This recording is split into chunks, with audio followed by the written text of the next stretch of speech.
I'm not even in here.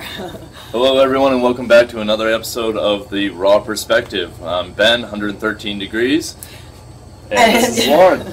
From Plates House of Fitness and Nutrition. We are kind of having a somber day here in the kitchen. Some information just came to us. Lauren was recently speaking to one of our newest members about EZEKIEL bread. That's this stuff here. We use a lot of EZEKIEL bread. Tell people that it's so good, especially the sesame, in my opinion. So we've been promoting this. It's made by Food for Life. The front of it, some people are familiar with. It says, as described in the Holy Scriptures verse, and I took this as almost like the ingredients, right? Wheat, barley, beans, lentils, millet, and spelt. And I thought, wow, sprouted grain bread. It's flourless, so it's actually seems to be okay for people that are gluten intolerant or celiac even, and it's low glycemic, so easy for the diabetics. So we thought this was a wonderful bread as opposed to, you know, your typical Wonder Bread or white bread that you'd find in the store. So we've been promoting that. They also make an EZEKIEL wrap.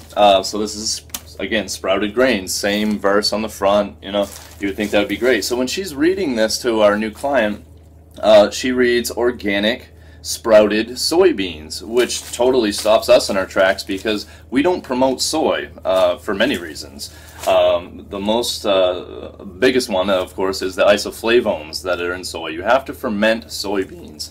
If you don't ferment them properly, and again, only have them in a condimental quantity and not on a daily basis, because the isoflavones in soy is so powerful as a hormone disruptor, also as a protein disruptor. So it kind of tricks your body into thinking that there is no other protein other than soy, and therefore you'd have other digestive issues or hormonal issues where the soy actually enlarges the thyroid. So as a rule, we don't typically promote soy, especially if it's not non-GMO verified. That's this logo right here that you want to look for in the store. There you go. Non-GMO Project. Thought these were our friends. I'm still big fans of them. They're the only third-party verification system for genetically modified organisms. So I always look for their symbol when I'm purchasing something, especially if it has anything to do with corn and typically soy. So again, these are not, EZEKIEL products are not non-GMO verified. Moreover, Bragg's liquid aminos, I use it as a base for some of my dressings and as a flavoring for shaved steak and a few other things. And I've been telling people that this is a safe form of soy because it's non-GMO Project verified. And it seems like the Bragg company has been pretty reputable for a really long time. But it turns out that organic, regardless, whether you think it's non-GMO or not, sprouted soy is actually even more powerful isoflavone content than you know, your regular soy, or even your fermented soy still has a small amount of isoflavones present. So basically, we've been duped. We are so mad. We're furious. Oh my God. Yeah, it's been really it's been a crazy morning actually. We've ranted and we've raved and we've like flailed our arms around a ton. And I put a little message out to our other trainer, Kate Manter, who has a really solid background in nutrition and stuff like that. She's one of our health coaches. And I asked her, you know, what's her knowledge about, you know, the difference between a fermented soy and is a sprouted soybean actually, you know, okay to eat or not? And so she sent me back a link for an article that basically said not only is sprouted soy bad for you, but it's worse. And so Ben and I were talking about it, we were thinking about it, and we're like, duh, of course it is, because what happens when you sprout? Enzymes increase, thus an increase in whatever kind of nutrients are in it. So wholly frustrating. So at this point, what we want to do with this video is actually kind of let you guys know that Ben and I are constantly looking at everything that we serve here through the studio, because it is really important to us that we give you guys the best nutrition. Absolutely. So at this point, what we're trying to do is we're going to go ahead and get ourselves a substitute for the EZEKIEL bread, because holy crap, we can't feed you that. And that's what's really frustrating right now. Yeah. So at this point, we're putting out a plea to our own gluten-free glutton, Meme Bear. We love you. we need bread and wraps, and we would like gluten-free ones with 0 soy, and that would be fantastic, and also maybe a vegan option. Love you, Mom. So anyway, really kind of just interesting, you know, to kind of find this stuff out. Frustrating. A little devastating. Sorry, everybody, for giving you wrong information, but I guess we all learn. But yeah.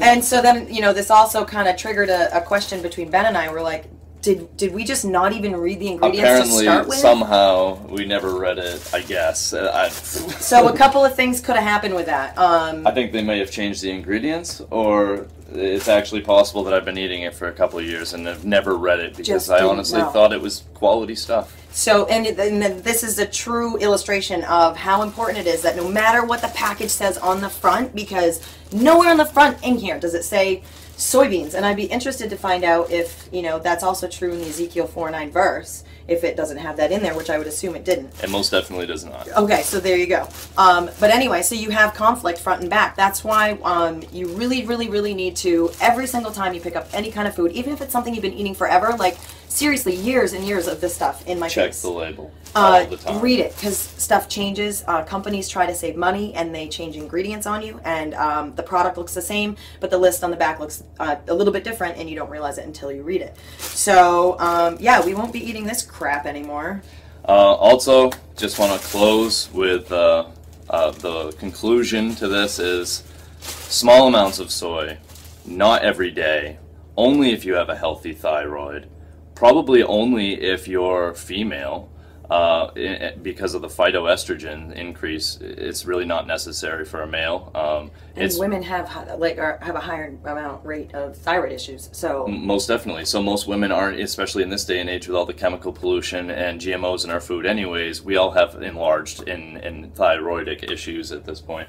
So and a lot of women might not even know they have that. Like, I've never had my thyroid tested. Right. I just never had. So, but my mother has thyroid issues, and so, you know, it might be something that I have an issue with, but I don't even know. Right. So that's another thing. Like, you know, get yourself into a naturopathic doctor, or even into our studio. Definitely get started in a health and fitness program that is going to help heal you from the inside out. I always talk about the athlete inside and planting a strong seed, and then, you know, using nutritious foods to fertilize your soil, which is your body around that athlete, to grow a strong person from the inside out.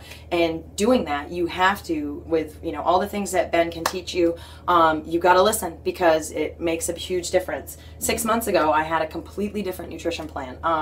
I wasn't committed to clean eating. He used to slap my hand on a daily basis as I, you know, shook up my little red, you know, number 40 liquid of, you know, energy pre-workout stuff that just is totally toxic and dangerous to my body, but I felt like I needed it for my workouts. And now, after learning what I've learned, I wouldn't even ever think of putting that crap in myself, not even for a second. And I use a natural pre-workout, and I have to thank him for that. I mean, because without the knowledge, I wouldn't have been able to make that switch, because, you know, these kind of things we become addicted to. We become addicted to our foods and our habits, and it's hard to give them up.